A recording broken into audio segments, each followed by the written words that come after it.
Ito kwento ko lang sa inyo, kung bakit maraming nagagalit sa mga Marcos during that, nung tatay niya. Kasi nung tatay niya mga kababayan ko, lahat ng bilihin mababa. Napapansin niyo? Ang nangyayari kasi nun, government ang namumuno. Government lahat. Lahat ng sources government. Hindi makakapagtaas ng presyo o hindi makakapangupit yung mga businessman because ang gobyerno nakabantay. If ever na magtaas ka ng presyo lampas at hindi makatarungan, gagawa ng paraan ng gobyerno para pababain ka. Ganun ang mangyayari mga kababayan ko. Kasi tingnan nyo, bakit ako teori ko lang bakit nalikha ang kadiwa? Pantapat dun sa mga nagbebenta ng mahal, mga kababayan. Bakit nalikha tong mga kadiwa at lumaganap ito? Ba't tinangkilik ng tao? Kasi mahal dun sa palengke, mura sa kadiwa.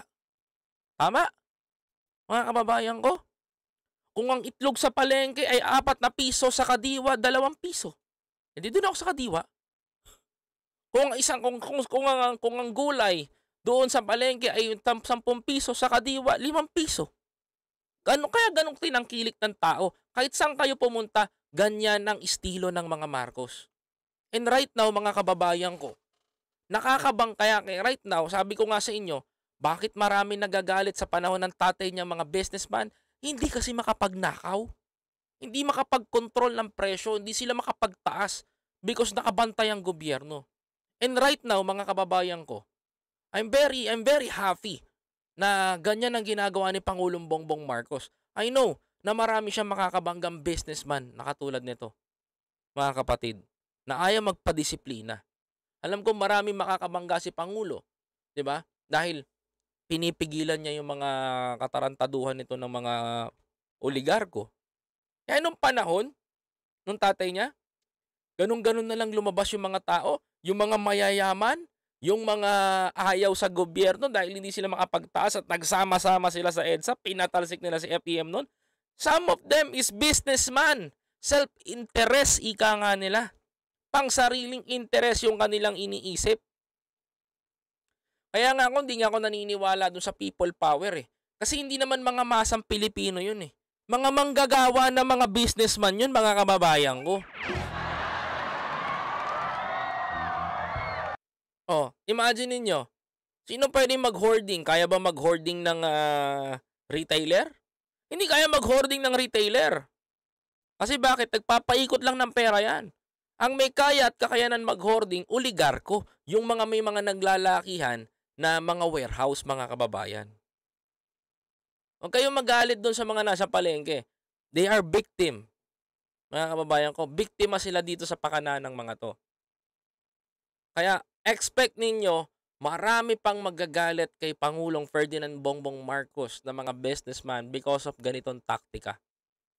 Inumpisahan na natin sa kadiwa. Inumpisahan na natin dito. Ngayon, yung mga magnanakaw na yan, yung mga mangungupit na yan, mga kababayan ko, ang papalagan naman ng gobyerno. Professional na diskarte. Professional na discarding pasok, mga kababayan ko. Mga hoarders, may malaking G. Pagalain din ang sarili lupa nila, 'di ba? Ma'am Lori Mamawag, 'di ba? At lalong susundan ni PBBM ang yapak ni Apo Lakay na tatay niya. Saludo ako kay Pangulong Ferdinand sa mga Marcoses. Totoo 'yan, Ma'am Amy Joaquin. Sabi ko nga, 'di ba? Hindi na ako magtataka na may mga businessman na magagalit kay Pangulo na talagang lalo na ngayon dahil sa executive order niya, mga kababayan, ganyan dinadali ng kanyang tatay noon yung mga businessman na yan na hindi tumitigil sa ganyang gawain. Kasi para sa akin 'di ba?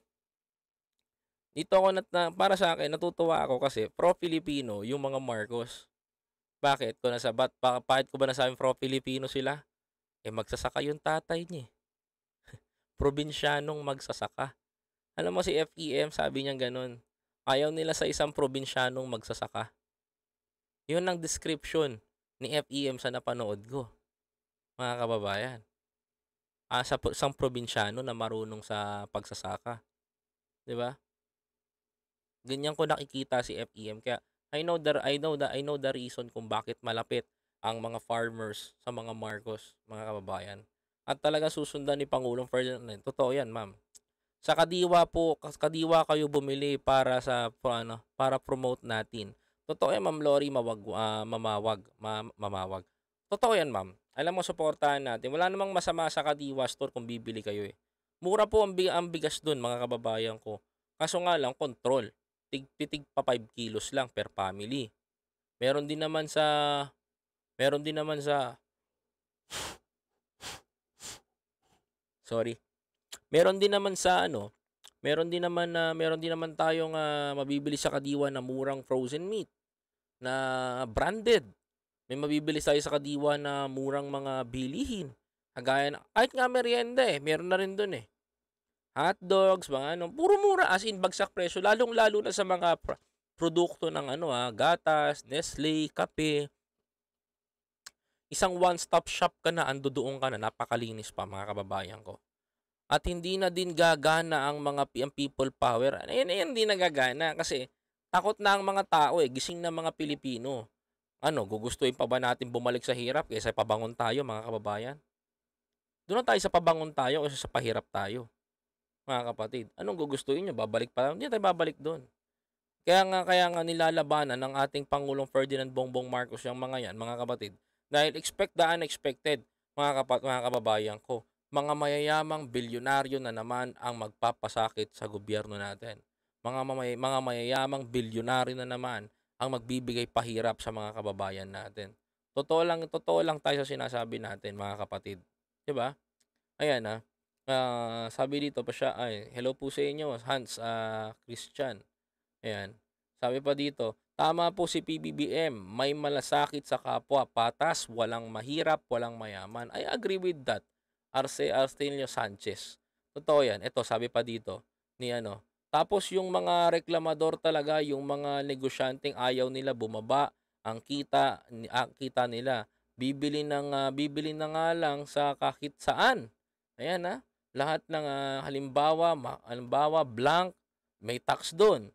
Tayo magbabayad din ng tax. Lahat naman po tayo taxpayer, sir. So, to be honest, hindi naman natin itatanggihan. Pero ang sa akin lang, mga kababayan ko, please support our president. Suportahan natin yung nagagawa niya sa magandang nagagawa. Hindi naman lang po ito para sa atin lamang. Hindi naman po ito para sa isang Pilipino. Ito po'y para sa lahat ng nasasakupan ng Pilipinas o para sa mga Pilipino na gusto ng pagginhawa ng buhay. Mga kapatid, kung dumating man yung punto na makarinig kayo ng negatibo, wag po kayong padadala dahil tandaan nyo, makakalaban talaga ni Pangulong Bongbong Marcos ang mga oligarkong nagbebenta o may hawak ng iilang mga source o iilang mga primary na kailangan natin sa pagkain, sa anumang gamit, mga kababayan. Ito'y patotoo lamang at hindi po ito biro.